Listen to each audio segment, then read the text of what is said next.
రాష్ట్ర ముఖ్యమంత్రి నారా చంద్రబాబు నాయుడు జూలై 13న రాజమహేంద్రవరం ప్రాంతంలో పర్యటించనున్న నేపథ్యంలో జిల్లా యంత్రాంగం అన్ని ఏర్పాట్లను వేగవంతం చేసింది. జిల్లా కలెక్టర్ కీర్తి చేకూరి, ఎస్పీ నరసింహ కిషోర్ ఇతర అధికారులు ఏర్పాట్లను పరిశీలించారు.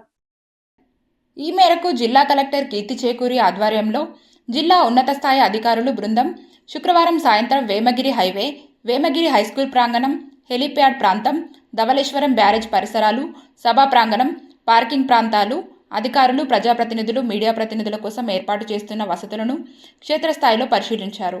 ముఖ్యమంత్రి పర్యటన సందర్భంగా ఎలాంటి ఇబ్బందులు తలెత్తకుండా అన్ని శాఖలు సమన్వయంతో పనిచేయాలని కలెక్టర్ కీర్తి చేకూరి అధికారులను ఆదేశించారు.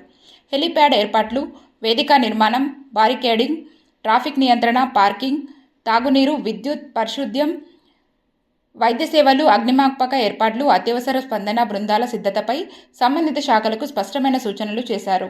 Joint collector Y Meghaswaroop, municipal commissioner Rahul Meena, వివిధ శాఖల అధికారులు పాల్గొన్నారు.